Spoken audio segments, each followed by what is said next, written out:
নমস্কার, হল্লা বলে আপনাদের সবাইকে স্বাগত। অ্যাজ ওয়েল অ্যাজ আপনারা ব্যাটল অফ বেঙ্গল দেখছেন। এখন এই মুহূর্তে দ্বিতীয় দফার ভোটের প্রস্তুতি তুঙ্গে। আগামী পরশুদিন পর্যন্ত প্রচার হবে। আমি জানি না যে প্রচারের টেনশনে কিনা, কিন্তু মঞ্চে দাঁড়িয়ে অনেক নেতা অনেক প্রতিশ্রুতি দিচ্ছেন।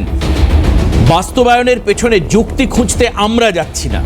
মানে যদি কেউ বলে থাকেন যে আমি প্রথম দফায় 130টা আসন পাবো, তার বিশ্লেষণ বা তাকে আমরা প্রশ্ন করতেও যাচ্ছি না যে কেন তিনি বলছেন। হয়তো প্রচার স্টান্ট হতে পারে, তবে সারাদিন মিডিয়াতে এবং সোশ্যাল মিডিয়াতে যে বক্তব্যটা ঘুরলো এবং আমার কানে বাজলো বারবার, সেটা হচ্ছে সাগরদিঘির তৃণমূলের বিদায়ী বিধায়ক বাইরন বিশ্বাসের বক্তব্য। বাইরন বিশ্বাস যা বলছেন, অবাক করে দেওয়ার মতো কিছু বক্তব্য। এর পিছনে কি কারণ আছে আর না কারণ আছে সেটাও আমরা জানতে চেষ্টা করিনি আর করবও না। তার কারণ আমরা জানি যে অপেক্ষা করলেও মাত্র আর 9টা দিন অপেক্ষা করতে হবে। আচ্ছা, একটা কথা বলুন তো, মানুষ তো বছরের পর বছর অপেক্ষা করে। গণতান্ত্রিক পরিকাঠামোয় 5 বছর অপেক্ষা করতে হয় আরেকটা নির্বাচনের জন্য। আপনারা পারবেন না আজ থেকে শুরু করে ঠিক 9টা দিন অপেক্ষা করতে রেজাল্টের জন্য? তবে অবশ্যই বাইরন বিশ্বাসের কথা নিয়ে আলোচনা করব, কারণ রাজনীতিতে সব সময় ইমাজিনেশন চলে, একটা ধারণা করার একটা প্রক্রিয়া থাকে, বিশ্লেষণ করার প্রক্রিয়া থাকে, আলোচনার পাশাপাশি সমালোচনাও ততোধিক হয়। কাজে খুব স্বাভাবিকভাবে বাইরন বিশ্বাসের বক্তব্য আলোচনায় আসবে। যা বলেছেন বাইরন, কেন বলেছেন, কি জন্য বলেছেন, রাজনৈতিকভাবে আলোচনা হবে। পাশাপাশি আমরা দেখতে পেলাম মেদিনীপুর কলেজে বিজেপি অভিযোগ করলো যে যেখানে স্ট্রং রুমের মধ্যে, অর্থাৎ যেখানে তৃণমূলের ঢোকারই কথা নয়, সেখানে তৃণমূল কংগ্রেস কর্মীরা নাকি দেদার একেবারে ফ্রি ল্যান্ডের মতো ঘোরাঘুরি করলেন। একেবারে ফ্রিলি তারা এদিক ওদিক ঘুরলেন। কি করছিলেন তারা সেখানে, কেন তারা গেছিলেন স্ট্রং রুমের মধ্যে সেটা জানি না। তবে বাইরন বিশ্বাস দরজা খুলতে যেভাবে বলছিলেন, তাতে উনিও ঢুকে যেতেন কিনা সেটাও আমরা জানি না। যেভাবে পুলিশকে উনি শাসাচ্ছিলেন যে দরজা খুলুন, আমরা ভেতরে ঢুকবো, আপনার হাতে ধরছি, পায়ে ধরছি, রাজ্য সরকারি কর্মচারী ইত্যাদি ইত্যাদি। তো যাই হোক, সময় বলবে যে কি হচ্ছে না হচ্ছে। তবে এই দুটো বিষয় নিয়ে যেমন আলোচনা করব, পাশাপাশি থাকবে দুই রাজনৈতিক দলের প্রধান, অর্থাৎ একদিকে তৃণমূল, অন্যদিকে বিজেপি। তারা আশা করছেন প্রথম দফাতেই তারা কেল্লাফতে করে ফেলেছেন। প্রথম দফায় তারা যে আসন পেয়েছেন, দ্বিতীয় দফা তাদের শুধুমাত্র অ্যাডভান্টেজ দেবে। বাট ইনফ্রাস্ট্রাকচার তৈরি হয়ে গেছে জয়ের ভিত প্রস্তুত, শুধুমাত্র একটা বড় সংখ্যার অপেক্ষা, এবং তার জন্য 142টা আসনে ভোট আগামী 29 তারিখে। সেই বিষয় নিয়ে আমরা আলোচনায় থাকবো। তবে আসুন একেবারে প্রথমেই আমি পরিচয় করে দিই যারা আজকে আমাদের সঙ্গে এই অনুষ্ঠানে বক্তা হিসাবে থাকবেন। প্রত্যেকেই সুবক্তা। আমি আজিজুলদার বক্তব্যের আমি খুব ফ্যান। আজিজুলদা আমাদের সঙ্গে রয়েছেন। মাঝে মধ্যে আজিজুলদাকে আমার বুঝতে অসুবিধা হয়, কিন্তু অনেক সময় ডান বা বামপন্থী এটা ধরা পড়ে বক্তব্যে। আজিজুলদা আজকে আলোচনায় থাকবেন। সঙ্গে তমসা রয়েছে। তমসার সঙ্গে আমার দ্বিতীয় দিন অনুষ্ঠান। বিজেপি মুখপাত্র তমসা চ্যাটার্জিকে স্বাগত জানাচ্ছি। অপ্রতিম বাবু মোস্ট প্রবাবলি আমার সঙ্গে প্রথম আজকে অনুষ্ঠান হল্লা বলে। অপ্রতিম ধর কংগ্রেস, জাতীয় কংগ্রেস মুখপাত্র আমাদের সঙ্গে রয়েছেন। তবে অপ্রতিম দাদের সম্পর্কে হয়তো ইন্ট্রোডাকশানে সেরকম কিছু বলা হলো না। তবে আজকে হুগলিতে রাহুল গান্ধীর সভায় আবার কিন্তু তৃণমূল আর বিজেপির যে আঁতাত, যে সম্পর্ক, গোপন যে নেগোসিয়েশন, তার কথা রাহুল আবার ফাঁস করে গেলেন। বারবার একই কথা রাহুল বলছেন। হয়তোবা সেইভাবে প্রামাণ্য কিছু দলিল সামনে উঠে আসছে না, কিন্তু মানুষের মনে বারবার প্রশ্ন জাগছে। আমি সে বিষয় নিয়ে অপ্রতিম বাবুর কাছেও যাব। কিন্তু একদম প্রথম শোনাই যে বাইরন বিশ্বাস তিনি কি বলেছিলেন, জানিয়ে বিতর্ক সারাদিন মিডিয়া এবং সোশ্যাল মিডিয়ায় শোরগোল। আসুন শুনি। আপনারা সকলে জানেন যে সাগরদিঘিতে একটা সেন্ট্রাল ফোর্সের সঙ্গে আমার ছোটো মোটো ঝামেলা হয়। আমি বিস্তারিত যাচ্ছি না। দ্বিতীয়ত, শামশেরগঞ্জে ভোট দিতে যাওয়ার সময় ওখানেও ঝামেলা হয়। আমি ওটাও বিস্তারিত যাচ্ছি না। এখন প্রথমে আমি যখন এলাম তখন কটা বাজে, যখন প্রথম আসি 10টার সময় এসে দেখছি শুধু সেন্ট্রালের সিসিটিভি গেটের ভেতরে, যেখান থেকে আমরা দেখতে পাচ্ছি না কোন বিধানসভার কোনটা ছবি, একটা সেন্ট্রাল ইন্টারনেটের এলসিডি লাগানো রয়েছে। প্রথম কথা, আমি চার্জ করলাম যে বাইরে এলসিডি নেই কেন, গেটের বাইরে। ভেতরে তো ঢুকতে দেবেন না, ঠিক আছে, আপনাদের রুলস প্রোটোকল আমরা মানি আর মানবো, সংবিধানের বাইরে নয়, আমরা সংবিধান মেনেই চলবো, যেটা গভর্নমেন্ট সেন্ট্রাল গভর্নমেন্ট করে দিয়েছে ওটাই মানবো আমরা। দ্বিতীয়ত তারপরে এসডিও স্যারকে ফোন করলাম, এসডিও স্যার বলছে যে सुबह लग जाएगा, सकाले ओरा बोलो सुबह लग जाएगा।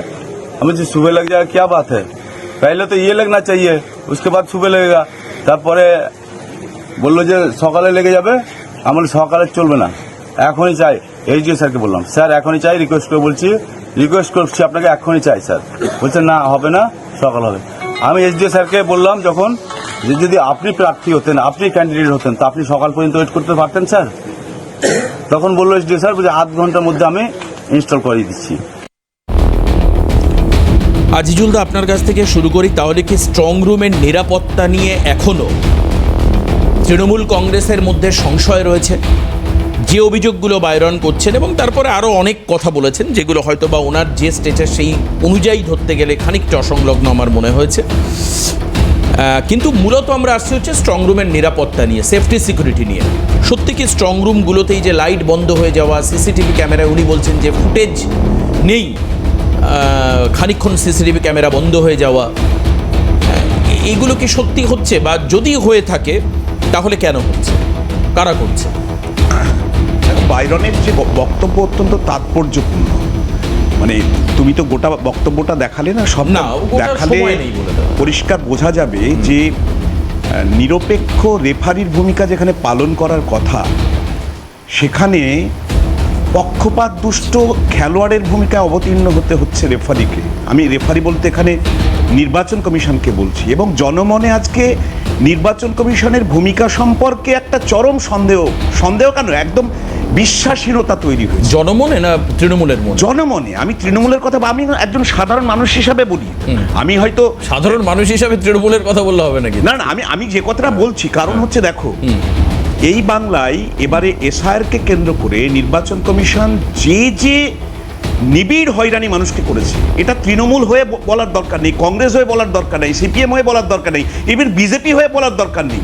নিবিড় হয়রানি, কারণ এবং নিবিড় হয়রানির পরে সেটা যদি একদম নির্ভেজাল ভোটার লিস্ট হতো না, আপনি লিস্টে যাবেন না। এখন আরেকটা লেটেস্ট আপডেট হচ্ছে 152টা আসনে নির্বাচন কমিশন নির্বাচন করলো গত তারিখে, একটা জায়গাতেও রিপোলিং এর কোনো রিকোয়েস্ট নেই। আপনি এটাকে বলবেন না যে নিখুঁতভাবে তারা কাজ করেছে? দেখো, আমি একটা কথা বলি, অবাধ শান্তিপূর্ণ ভোট মানে পক্ষপাত শূন্য ভোট নয়, এই জায়গাটা বুঝতে হবে।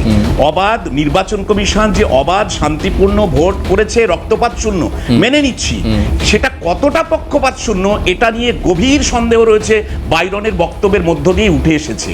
কোথাও না কোথাও এই যে গোটা নির্বাচনকে কেন্দ্র করে নির্বাচন কমিশনের ভূমিকা তুমি বাদ দাও, ভারতীয় জনতা পার্টি যেভাবে বাংলা দখলের জন্য দশমুখ দানবের মতো করে, যেমন ওই আমরা ইতিহাসের ছাত্র, তো ওই আমরা দেখবো যে মেটার্নিকের নেতৃত্বে দশমুখ দানব যেমন ফরাসি বিপ্লবটাকে গ্রাস করতে চেয়েছিল, তেমনি করে বাংলার সংস্কৃতিকে গ্রাস করার জন্য, বাংলার পলিটিক্যাল কালচারকে হস্তগত করার জন্য পঙ্গপালের দল, বর্গীর দল কিভাবে বাংলায় আসছে এবং সমস্ত শক্তিকে প্রয়োগ করছে।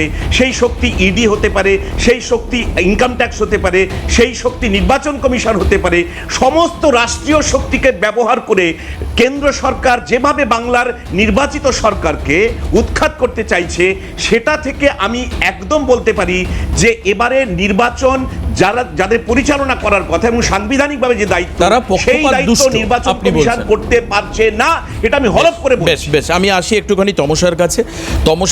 তমসা আমাদের অতিথি, আমি তো আর তমসাকে পঙ্গপাল বা বর্গী বলতে পারি না। বিজেপি মুখপাত্র হিসাবে তমসার অবজারভেশন কি বলছে, এবং এই যে স্ট্রং রুমগুলোর নিরাপত্তা নিয়ে যে প্রশ্ন উঠলো এক জায়গায় আমরা দেখছিলাম যে আলিপুরদুয়ারে পেছনে দরজা খোলা, সেখান থেকে অনেকে ঢুকছে বেরোচ্ছে। মেদিনীপুর কলেজের যে ছবি আমরা আজকে বিজেপি পোস্ট করেছে এবং অভিযোগ করছে যে সেখানে তৃণমূলের লোকেরা ঘুরে বেড়াচ্ছে। বাইরন বিশ্বাস যেভাবে গেট খোলার জন্য একটা আরতি আমরা দেখতে পেলাম পুলিশের আধিকারিকের কাছে, নিরাপত্তা রক্ষীদের কাছে, এই সমস্ত বিষয় নিয়ে আজিজুলদার অভিযোগ হচ্ছে এই সমস্ত জায়গায় ভোটকে প্রভাবিত করবার চেষ্টা করা হচ্ছে পক্ষপাত দুষ্ট নির্বাচন কমিশন বিজেপির নির্দেশে। তমসার কি বক্তব্য? প্রথমত হচ্ছে প্রথম দফার ভোট আমরা দেখলাম যেটা যথেষ্ট শান্তিপূর্ণ একটা ভোট হলো। এবারে আপনি বাইরনের কথা বলছেন, দেখুন বাইরন যখন বক্তব্য রাখছেন ওনার যে অভিব্যক্তি সেটা দেখে আমি নিশ্চিত ওনাকে যদি সেই সময় হাসপাতালে নিয়ে যাওয়া হতো তাহলে ওনাকে ইনটক্সিকেটেড বলে ঘোষণা করা হতো। কিন্তু তার মধ্যে ওনার যে বক্তব্য, যেটাকে আমরা সাধুবাদ না দিয়ে পারছি না, উনি স্বীকার করে নিয়েছেন, জনগণের রায়কে উনি মাথা পেতে নিয়েছেন, উনি হেরে যাচ্ছেন সেটা উনি স্বীকার করেছেন সবার প্রথমে। এবং শুধু উনি নয়, আরো আশপাশের একদম অন্তত 5টা বিধানসভাতে হারের কথা। জনগণের রায়টাকে স্বীকার করে নিয়েছেন এবং এই নির্বাচন প্রত্যেকটা জায়গায় আমরা যখন দেখেছি মানুষ এদের চাইছে না, বলেছেন বাইরন, এটা বুঝতে হবে। চেষ্টা করছে শেষ কামড় দিয়ে, একদম লাস্ট কামড়, যদি ওই যে কফিনের শেষ পেরেকটা পুঁতে যাওয়ার আগে চেষ্টা করছেন যদি একটু বাঁচা যায়, যদি কোনো রকম ভাবে দোষ দিয়ে একটু বাঁচা যায়, সেই বাঁচার চেষ্টাটাই এরা করছে। কিন্তু 2026-এর নির্বাচন তৃণমূলের বিসর্জন, তৃণমূল সরে গেছে, ভারতীয় জনতা পার্টির সরকারকে পশ্চিমবঙ্গের জনতা বেছে নিয়েছে। না, আমার কথা এই যে অতিরিক্ত বিশ্বাস, ওভার এক্সপেকটেশন, এটা তমসারা কি করে করছেন? কারণ এরকমই মানে যদি বিজেপি জিতে গেছে, ক্ষমতায় চলে এসছে, আর তৃণমূলের বিসর্জন হয়ে গেছে, এটা যদি আজকে কেউ বলে তার মানে ধরে নিতে হবে 142টি বিধানসভায় যে প্রায় 3.5 কোটি মানুষের ভোট দেবেন তাদের ভোটের আর বিজেপির কোনো দরকার নেই। এটাই প্রমাণিত হয় তমসা। পুরো পশ্চিমবঙ্গের জনতা না, মানুষের রায়ের উপর তমসা বিশ্বাস রাখতে হবে। মানুষের উপর আমাদের ভরসা আছে। এই যে দুর্নীতি, এই যে মানুষের চাকরি চুরি করে নেওয়া, কারোর বান্ধবীর বাড়ির খাটের তলা থেকে টাকা পাওয়া, এই প্রত্যেকটা নারী সুরক্ষা, প্রত্যেকটা বিষয়ে মানুষ তার হিসেব নেবে। এবার প্রত্যেকটা মানুষ নিজেদের ভোট অধিকারের মাধ্যমে নিজেদের এই হিসেবটা নেবে, সেটার উপর আমরা ভরসা করছি। পশ্চিমবঙ্গের জনগণের উপর আমাদের ভরসা আছে। তারা জানে যে এই সরকার যদি চলে তাহলে দুদিন পরে তারা নিজের বাড়ি থেকে যে মেয়েটা কোচিনে যাচ্ছে বা নিজের চাকরির স্থলে যাচ্ছে, রাত 8টার পরে বেরোলে তার সুরক্ষা এই সরকার দিতে পারবে না, তার হিসেব নেবে জনগণ, সেই ভরসায় আমরা রয়েছি। যেহেতু এখনো পর্যন্ত আমাদের রাজ্যের ক্ষেত্রে বিজেপি হচ্ছে একটা non tested political party by the people of Bengal, সেই কারণের জন্য তমসা হয়তো অনেক কথা বলবে, তার কাউন্টার করা যাবে না। কারণ আমাদের এই রাজ্যের আগে কখনো না, সেটা আপনি অন্যান্য রাজ্য ভিত্তিতে বলতে পারেন। 2019-এ 18 জন এমপি দিয়েছিল, 2024-এ 12 জন এমপি দিয়েছে। এই বাংলার প্রতি যদি সদয় হতো কেন্দ্র সরকার, ভারতীয় জনতা পার্টি, তাহলে একটা ভালো মন্ত্রক দিত বাংলার উন্নয়নের জন্য।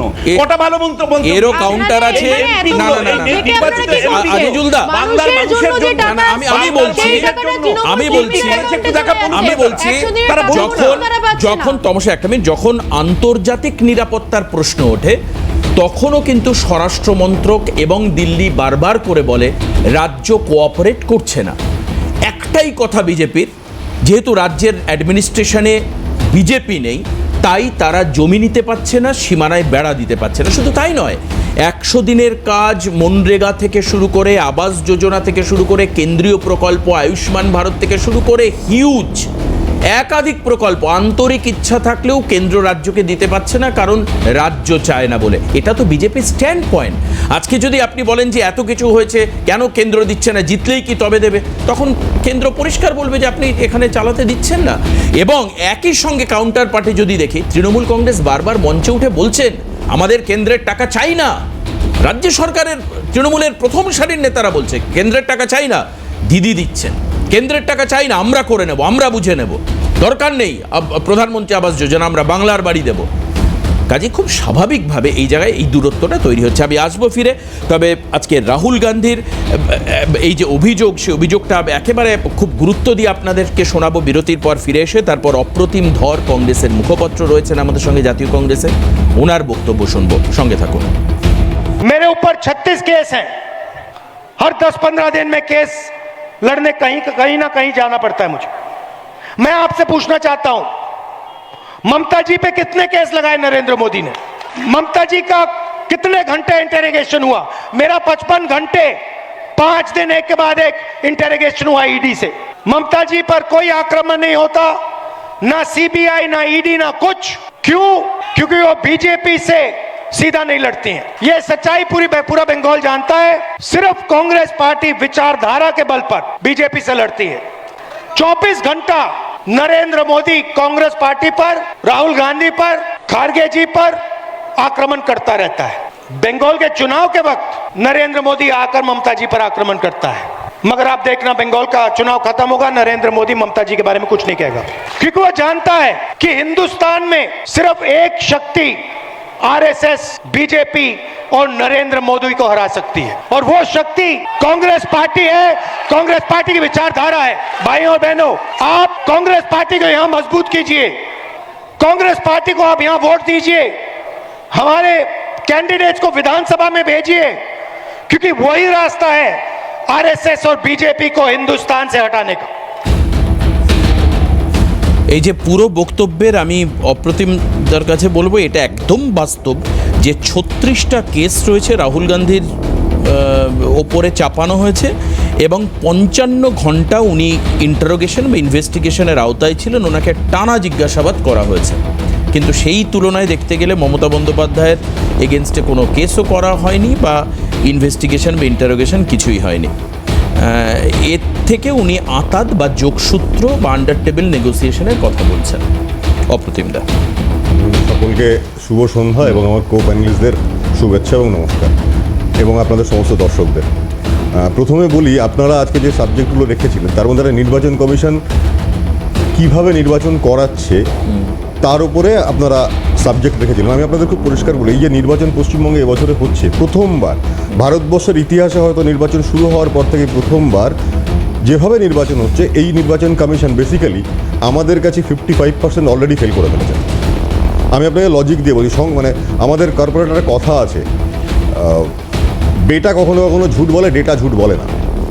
আপনাকে খুব পরিষ্কার করে বলি, প্রথম দফায় এর 58 লক্ষ লোকের নাম বাদ গেছিল। সেই নামগুলো বাদ গেছিল যারা মারা গেছেন বা স্থানান্তরিত হয়েছেন। হঠাৎ করে তারপরে চলে আসলো লজিক্যাল ডিসক্রিপেন্সি।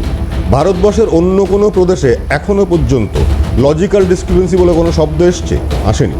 তাহলে পশ্চিমবঙ্গে হঠাৎ এই লজিক্যাল ডিসক্রিপেন্সি এলো কোথার থেকে, আর কেনই বা এলো?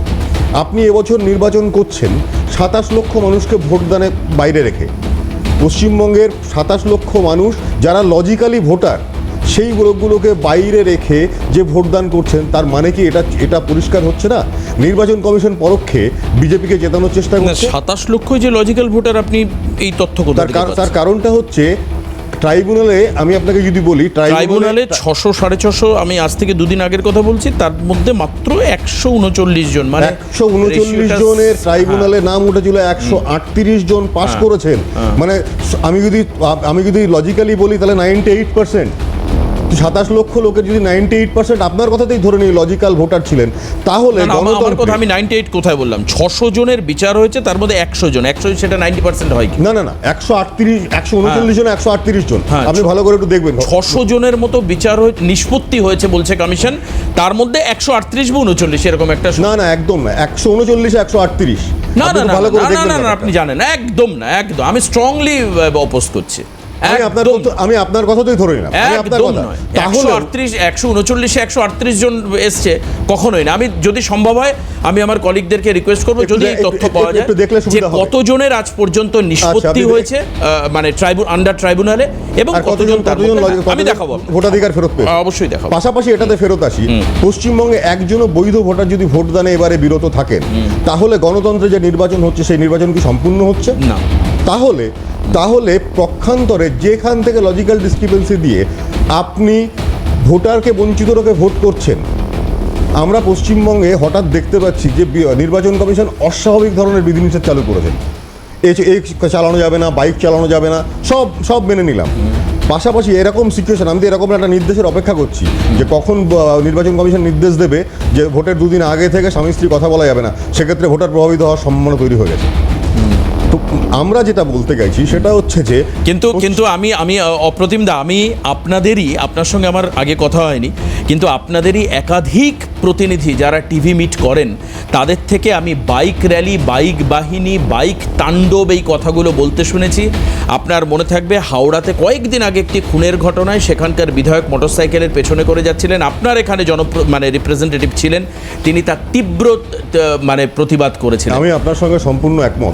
বাইক বাহিনীর তাণ্ডব, বাইক বাহিনী ভোটের দিন যে জিনিস করে, আমি আপনার সাথে এ ব্যাপারে পুরো একমত। তাহলে এবার নির্বাচন কমিশন তাহলে কি নির্বাচন আপনারা তো মিস কমিশন- ইন্টারপ্রেট করে দিচ্ছেন মানুষের কাছে। না, না, বাইক বেরোনো বারণ কোথাও নির্বাচন কমিশন বলেনি। নির্বাচন কমিশন যে নির্দেশগুলো দিচ্ছেন মানুষের হয়রানি, আজকে আপনি একটা কথা বলুন, আজ পর্যন্ত অমিত শাহর ভাষায় 11 বার এসআইআর হয়েছে, এসআইআর যদি আইআর হয়েছে, কোনোদিন মানুষকে এইভাবে লাইনে গিয়ে দাঁড়াতে হয়েছে তার ভোটাধিকার ফেরতের জন্য? নিশ্চয়ই কোনোদিন হয়নি।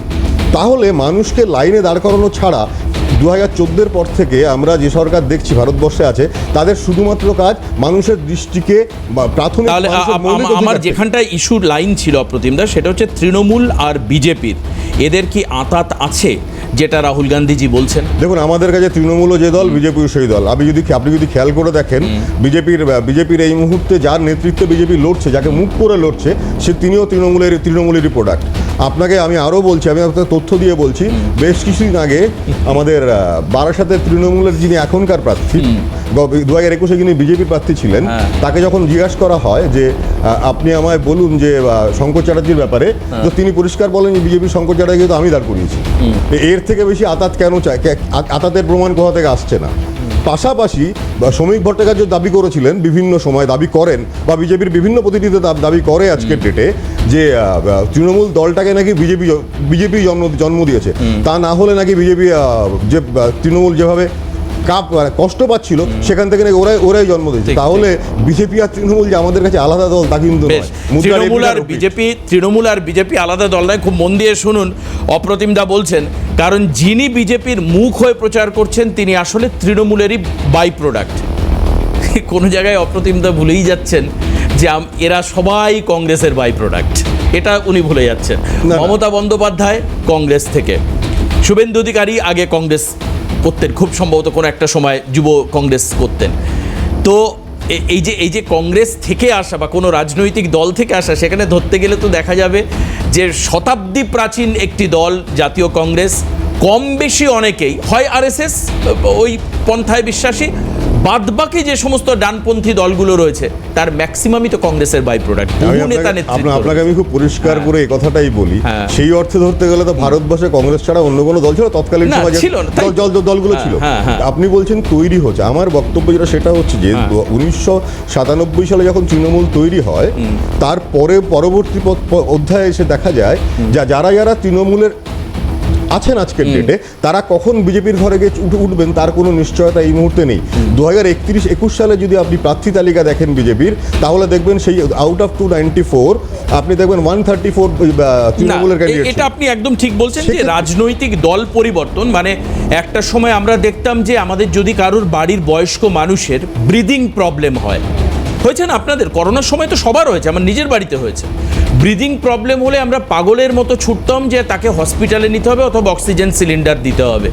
এখন কি হয়, ব্রিদিং প্রবলেম হলে চট করে দল পরিবর্তন করা যায়। এখানে অক্সিজেনের অভাবে আমি কাজ করতে পারছি না, আমি নতুন দলে যাচ্ছি, অক্সিজেনের অভাব হলে রাজনৈতিক দল তাকে সাপ্লিমেন্ট অক্সিজেন দেয়। এটা অন্য কালচার, যাই হোক, এটা এখন খুব চলছে আর কি, কে কোথায় সেটা আমরা বুঝতে পারি না। আমি বিরতির পর ফিরে আসব। এই যে বললাম যে অপটিমিজম বা অতিরিক্ত প্রত্যাশার একটা ছবি ধরা পড়ছে এই দুই রাজনৈতিক দল, মানে বিশেষত তৃণমূল এবং বিজেপির গলায়।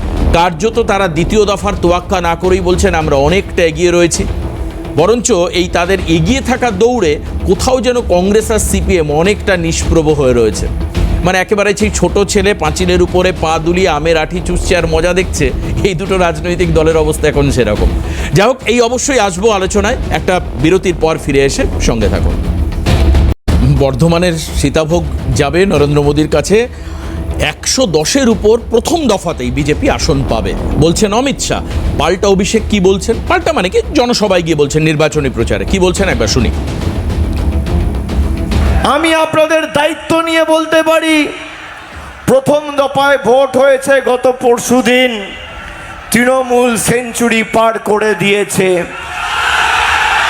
29 তারিখ ডবল সেঞ্চুরি পার হবে, আর সংখ্যা কোথায় গিয়ে থামবে আমি নিজেও জানি না।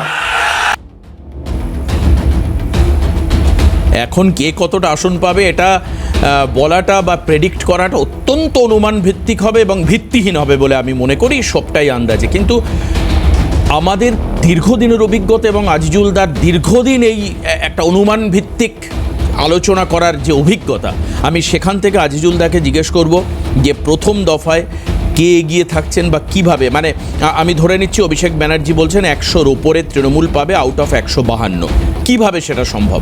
আর বিজেপিকে অনেকটা পিছনে 110 পাওয়া মানে বিজেপি পাচ্ছে মাত্র 42টা, এবং বিজেপি গড়েই কার্যত ভোট হয়েছে প্রথম দফা। 152টার মধ্যে গতবারের স্ট্যাটিস্টিক্স দেখুন, আর 142টার মধ্যে মনে হয় বিজেপি মাত্র 16টা পেয়েছিল গতবার 2021-এ, হ্যাঁ 18টা পেয়েছিল। এবার কি মনে হচ্ছে? হ্যাঁ, আসলে প্রথম দফার পর নির্বাচনী ইতিহাস আর এখনকার অঙ্ক দুটোকে মিলিয়ে যদি তুমি মানে প্রেডিক্ট না করতে পারো, বাস্তবতা যদি তুমি বিচার করতে যাও, তাহলে দেখবে এই যে 110 বলছে, 110 আসবে কোথা থেকে? বিষয় হচ্ছে 2021 সালে এই 152টি আসনের মধ্যে 59টিতে জিতেছিল ভারতীয় জনতা পার্টি, আর তৃণমূল কংগ্রেস জিতেছিল 92টা সিটে। আর অন্যদিকে 2024 সালের লোকসভায় মোদির ভোট, নরেন্দ্র মোদির ভোট, সেটা অন্য প্রেক্ষিতে ভোট হয়, সেখানে বিজেপির সিট কমে গিয়েছিল 53-তে, 59 থেকে 53। তৃণমূলের কমেছিল, কিন্তু সেখানে কংগ্রেস কিছু সিটে এগিয়েছিল। কিন্তু এবারে কিন্তু মানে ওই ভোটটা রাহুল গান্ধী আর নরেন্দ্র মোদী সেন্ট্রাল গভর্নমেন্টের ভোট একটা প্রেক্ষিত আলাদা থেকে, এখানে মমতা বন্দ্যোপাধ্যায়ের ভোট, এই মমতা বন্দ্যোপাধ্যায় মামাটি মানুষের সরকার রক্ষার ভোট, এবং এই ভোটিং প্যাটার্নটা তুমি যদি দেখো তাহলে দেখবে 92.7% মহিলা ভোট বেশি দিয়েছে পুরুষ অপেক্ষা। পুরুষরা ভোট দিয়েছে 90.9%, আর মহিলা ভোট প্রদানের হার হচ্ছে 92.7%। আর একটা বিষয় হচ্ছে গড়ে 2021 অপেক্ষা 2026-এ 8% মতো বেশি হলেও দেখবে সংখ্যালঘু অধ্যুষিত আসনগুলিতে 14, 15, 16, 17, 18, 19% পর্যন্ত ভোট বৃদ্ধি পেয়েছে এসআইআর এর পরে। আমি তোমাকে রঘুনাথগঞ্জের কথা, একটা সিটের কথা বলছি, রঘুনাথগঞ্জ 2021 সালে 76.37% ভোট পড়েছিল, আর এসআইআর পরবর্তী 2026-এর নির্বাচনে 96.90, শুধু রঘুনাথগঞ্জ নয়, জঙ্গিপুর, সুতি, সাগরদিঘি, লালগোলা, করগ্রাম, শীতলকুচি, তোমার ফারাক্কা, বৈষ্ণবনগর, এই রকমের আসনগুলোতে গিয়ে দেখো তুমি কি পরিমাণ অস্বাভাবিক হারে ভোট পড়েছে। এই ভোট কারা দিয়েছে? এসআইআরে যে সমস্ত পরিবার, তাদের পরিবারের সদস্যরা ভোট দিতে পারেনি, তাদের একটা জনরোষ। তেমনি বারবার নির্বাচন কমিশন নামক যে নির্যাতন কমিশন এখন পরিণত হয়েছে, তাদের নির্যাতনে পরিযায়ী শ্রমিকরা যারা বিভিন্ন রাজ্যে বাস করে, তারা বারবার ছুটে আসতে এসেছে ভোটাধিকার রক্ষার জন্য, তারা ভোট দিতে এসেছে। তারা নিশ্চয় এই নির্বাচন কমিশনের কাজকর্মকে যারা সাপোর্ট করে এসছে এ যাবৎ ভারতীয় জনতা পার্টি, সেই ভারতীয় জনতা পার্টির প্রার্থীকে ভোট দেবে না। আর 60 লক্ষ অ্যাডজুডিকেশনে যাদের নাম গেছিল, তাদের মধ্যে 34 লক্ষ যারা ভোট দেওয়ার অধিকার পেয়েছে নতুন করে, তারা কিন্তু তাদের উপরে যে খাড়া নেমে এসেছিল, তাদের ভোটটাও ডিলিট হতে পারত। তার জন্য তারা নিশ্চয় আদর করে ভারতীয় জনতা পার্টিকে ভোট দেবে না। এই অঙ্কগুলোকে যদি মাথায় রাখি আর এসআইআর এর কথা যদি মাথায় রাখি, তাহলে এই 92% ভোট, এইটাকে অবাধ ভোট, অস্বাভাবিক ভোট নয়, এটা হচ্ছে বাস্তবতা। এসআইআর এবং নির্বাচন কমিশন এবং তার মদতপুষ্ট ভারতীয় জনতা পার্টির বিরুদ্ধে জনরোষ, এটা পরিষ্কার হবে আগামী 4 তারিখে। একদম, আমি তমসার কাছে যাব, কিন্তু বিষয় হচ্ছে 3টে বিষয়। এক হচ্ছে এসআইআর থেকে নাম বাদ যাওয়া, এবং তার থেকে যে জনরোষ, মানে এটা বলতে চাইছেন একই পরিবারের একজন বা দুজনের নাম বাদ গেল, বাদবাকি পরিবাররা anti establishment of election commission বা বিজেপি তৃণমূলকে ভোট দেবে। দ্বিতীয় হচ্ছে সংখ্যালঘু এলাকা, আজিজুল দা বললেন অতিরিক্ত ভোট পড়েছে, এ ভোট অবশ্যই তৃণমূলের দিকে যাবে, আজিজুল দার দাবি। তৃতীয়, মহিলা ভোট বেশি পড়েছে পুরুষদের তুলনায়, সেই ভোটও লক্ষ্মীর ভাণ্ডারের কৃপা বা একাধিক সামাজিক প্রকল্প যেগুলো মহিলাদেরকে কেন্দ্র করে রাজ্যে তৃণমূল কংগ্রেস চালায়, সেটাও তৃণমূলের দিকে যাবে। একেবারে যুক্তিসঙ্গত 3টে জায়গা। যদি হয় এটাকে কোনোটাই অযৌক্তিক বলা যায় না। তমসা, তাহলে বিজেপির এই ধরে নাও যে তুমি যদি তৃণমূল 100 পেয়ে যায়, তাহলে তোর 110 থাকে না, তাহলে অমিত শাহ তো বলছেন 110 একটা জিনিস যেটা নিয়ে খেলা খুব সহজ। আমাদের তৃণমূল সর্বৈব মিথ্যে কথা বলে, তত্ত্ব নিয়ে এরা যত রকম পারে মিথ্যে কথা বলে। এসআইআর একটা জিনিস প্রথমে যেটা ওনারা একটু মনে করিয়ে দিই, এসআইআর নিয়ে মানুষের হেনস্থা নিয়ে বারবার করে যে ইসিআইকে ওনারা বলছেন এইটা ইসিআই দায়ী এই দায়ী, প্রথম থেকে এসআইআর এ বাধা দিয়েছে তৃণমূল কংগ্রেস। এসআইআর এর জন্য মানুষ যতটুকু হেনস্থার শিকার হয়েছে তার জন্য দায়ী হচ্ছে একমাত্র তৃণমূল কংগ্রেস। প্রথম থেকে বলা হয়েছিল, অভিষেক ব্যানার্জি বলেছিল এসআইআর এর জন্য যারা বাড়িতে আসছে তাদেরকে গাছে বেঁধে রেখে দাও। মমতা বন্দ্যোপাধ্যায় কি বলেছিলেন এসআইআর নিয়ে, যে এসআইআর এর ফর্ম যারা ফিল আপ করবে তাদের কিন্তু বাংলাদেশে পাঠিয়ে দেওয়া হবে। মানুষকে প্রথম থেকে ভুল তথ্য দিয়ে এরা মানুষকে বিভ্রান্ত করেছে এসআইআর সম্বন্ধে। আর আমি বলছি, আমি দায়িত্ব নিয়ে কিন্তু এই বলছি, বিভ্রান্তির ফল যদি তৃণমূলের জয় হয় আমি বলছি তাহলে অসুবিধা কি? আমি বলি, মানে এই হচ্ছে ব্যাপার। আমার কথা না, মানুষকে বলবো, আমি বলছি তমসা বিজেপির জয়ের পেছনে ফেভারেবল মানে রিজন গুলো কি কি? এটাই বলছি কি মানুষ বুঝে গেছে। আজকে আমার ওয়ার্ডের যিনি কাউন্সিলর, তিনি আমাদের এরা বিএলওদের চাপ দিয়েছে এবং আমার নাম এই একটা ভুয়ো ফর্ম 7 জমা দিয়ে আমার নাম কেটে দেওয়ার চেষ্টা করছে। তুমি তো এটা এসআইআর নিয়ে বলছো, আমি এটা না, আমি বলছি যে এই যে বিজেপি দাবি করছে যে তারা 110টার উপরে আসন পাবে প্রথম দফায় 152টার মধ্যে, আমার প্রশ্ন স্টেট অ্যাওয়ে এটাই যে বিজেপি কিসের ভিত্তিতে, আজিজুল যেমন 3টে কারণ দেখালো যে মহিলা ভোট কনসলিডেট হবে আমাদের দিকে, সংখ্যালঘু ভোট তৃণমূলের দিকে যাবে, বিজেপির দিকে কোনো মতে যাবে না, কিছুটা ইয়েরা কাটতে পারে, অপ্রতিম দ্বারা কেটে নিতে পারে কংগ্রেস মুর্শিদাবাদ মালদাতে। তৃতীয় উনি বললেন যে এসআইআর এর ফলে যে বিব্রত হয়েছে মানুষ, সমস্যা হয়েছে মানুষের এবং পরিবারের কোনো কোনো পার্টিকুলার পার্সনের নাম কেটে গেছে, বাকি পরিবারের সদস্যরা তারা কিন্তু বিজেপির এগেনস্টে ভোট দেবে। তোমাদের কি যুক্তি? তোমাদের পক্ষে কেন মানুষ দেবে? মহিলারা নিজেদের সুরক্ষা সবার আগে চিনবেন। তারা দেখে নিয়েছে এরা দীর্ঘ 15 বছর ধরে কিরকম সুরক্ষা দিয়েছে মহিলাদের। সেই মহিলা ভোট এনারা কিভাবে মানে এক্সপেক্ট করছেন সেটা এনারাই বলতে পারবেন। কোনো মহিলা, পশ্চিমবঙ্গের কোনো মহিলা এদেরকে ভোট দেবে না। এসআইআর নিয়ে আমি আবার বলছি, এসআইআর নিয়ে মানুষকে বিব্রত করার জন্য, প্রত্যেকটা মানুষের হেনস্থার জন্য এবং একমাত্র দায়ী হচ্ছে তৃণমূল কংগ্রেস। তারা মানুষকে হেনস্থা করিয়েছে, মানুষকে ভুল বার্তা দিয়েছে। তোমরা কি সেটা প্রচারে বলছো? আমি তো অমিত শাহ প্রধানমন্ত্রীর একটা সভাতেও শুনিনি যে দুজন দিল্লির হেভিওয়েট লিডার কোথাও বলছেন যে আপনাদের নাম ওঠেনি তার জন্য দায়ী হচ্ছে তৃণমূলপন্থী বিএলও। তৃণমূল যিনি পশ্চিমবঙ্গের একটা উনি বলছেন উল্টা পাকার কার সিধা কার দেখবে, সমস্ত বলছো করে আমরা বলছি মানুষ জেনে গেছে। তুমি বলছো ভাই, কিন্তু তোমার নেতারা, দিল্লির নেতারা কি বলছেন? আমি বিজেপির দায়িত্ব নিয়েই বলছি, তো আমি তো বিজেপির মুখপাত্র। আমি একটা ফ্যাক্টস বলি, ফ্যাক্টস হচ্ছে এই যে এক্ষুনি বলা হলো যে তৃণমূল কংগ্রেস এসআইআর এর বিরোধিতা করেছে। আমরা বিধিবদ্ধ যুক্তিসঙ্গত এসআইআর এর পক্ষে ছিলাম এবং এসআইআর চলাকালে প্রত্যেকটা বুথে বিএলও কে সহযোগিতার জন্য তৃণমূল কংগ্রেস রাজনৈতিকভাবে সহযোগিতা। ভারতীয় জনতা পার্টি কটা বুথে বিএলও দিতে পেরেছে? ভারতীয় জনতা পার্টি কটা বুথে বিএলও দিতে পেরেছে? এই ভাই একটু তমসা একটু থামো। এই কারণের জন্যই আমরা রাজ্য নির্বাচনী দপ্তরের সামনে তৃণমূলপন্থী বিএলওদেরকে দেখছিলাম, তারা আন্দোলন করছে, রেলিং ধরে ঠেলাঠেলি করছে। এরা নাকি অত্যন্ত ডেডিকেটেডলি কাজ করেছে। আজিজুলদার আমি সব কথাই মেনে নিই, কিন্তু আজিজুলদার যে রাজনৈতিক দলকে সমর্থন করে এখানে বিশ্লেষণের কাজ করছেন, সেই দলের সুপ্রিমো বলছেন যে এইসব বাদ দিন, 2024-এর লিস্টে ভোট করান। ওনারা নাকি এসআইআর কে বিরাট প্রথম সেটা করার পিছনে কারণ আছে, সেটা করার পিছনে কারণ আছে। কেন বলা হয়েছে যত 90 লাখ বাদ চলে গেছে?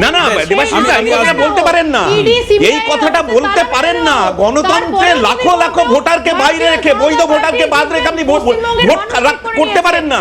আবার নির্বাচন কমিশনের পক্ষপাত, দুষ্টতার বিরুদ্ধে তৃণমূল কংগ্রেস থেকেছে, এসআইআর এর বিরুদ্ধে। আবার এটাও বাস্তব, এটাও মমতা বন্দ্যোপাধ্যায় দাবি করেন যে আমি কোর্টে না গেলে এই 63 লক্ষ নামই তো বাদ চলে যেত।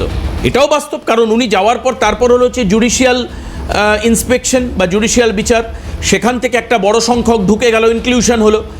তার মধ্যে আবার 27 লক্ষ চলে আসলো ট্রাইব্যুনাল।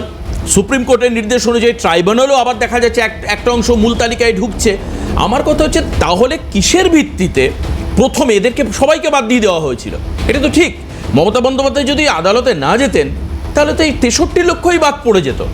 এদের মধ্যে 34 প্রথম দফায় ঢুকলো, 34 লাখ। দ্বিতীয় দফায় এই 27 লক্ষের মধ্যে আরও যারা ঢুকবে, তাহলে তো এরা ভোট দেওয়ারই সুযোগ পেত না। কি হতো তাহলে? এবং এর পেছনে কেন চক্রান্তের অভিযোগ করবে না তৃণমূল? আমি অবশ্যই আসবো এরপরে অপ্রতিমদার কাছে।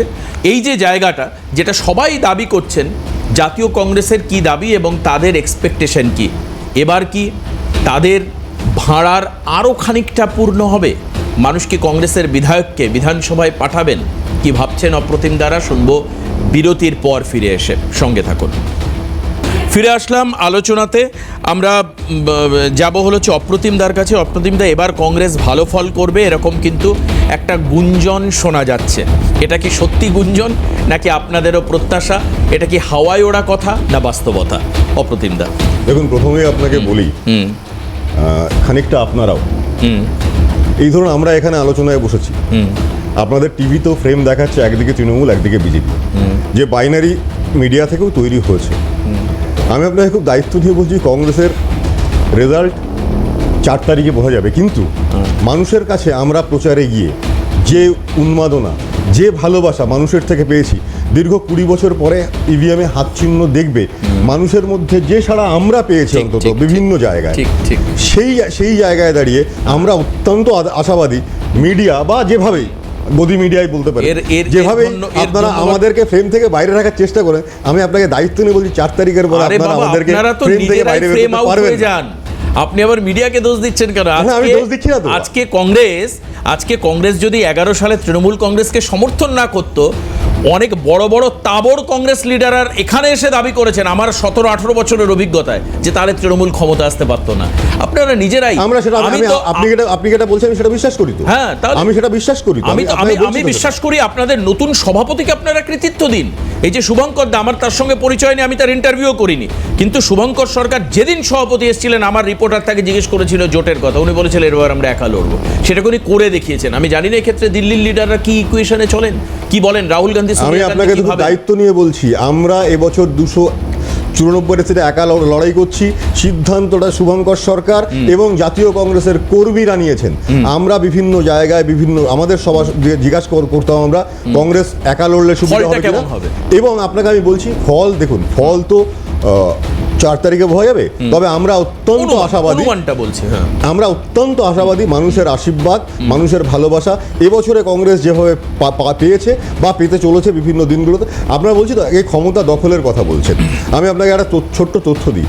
এই 152টা সিটে নির্বাচন হয়ে গেছে।